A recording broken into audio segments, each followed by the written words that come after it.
একজন কৃষক যিনি ধান উৎপাদন করেন, ধানের মূল্য নির্ধারণের ক্ষেত্রে ওনার কোনো ভূমিকা বা প্রতিনিধিত্ব আছে কিনা? ধান থেকে যে চাল হচ্ছে, তখন সেখানে আরেকটি পক্ষের সম্পৃক্ততা রয়েছে। সেটি হচ্ছে ধান ভাঙানোর যে কারখানা রয়েছে বা চাল কল রয়েছে, সেই পক্ষটির কোনো ভূমিকা আসলে চালের মূল্য নির্ধারণে থাকে কিনা?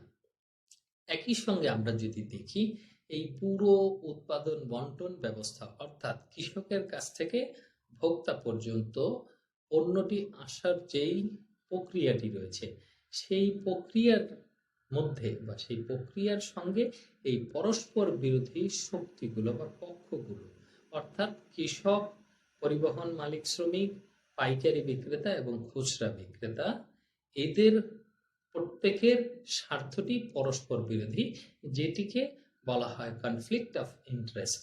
এই পক্ষগুলোর মধ্যে সমন্বয় সাধনের দায়িত্ব হচ্ছে রাজনৈতিক নেতৃত্বের।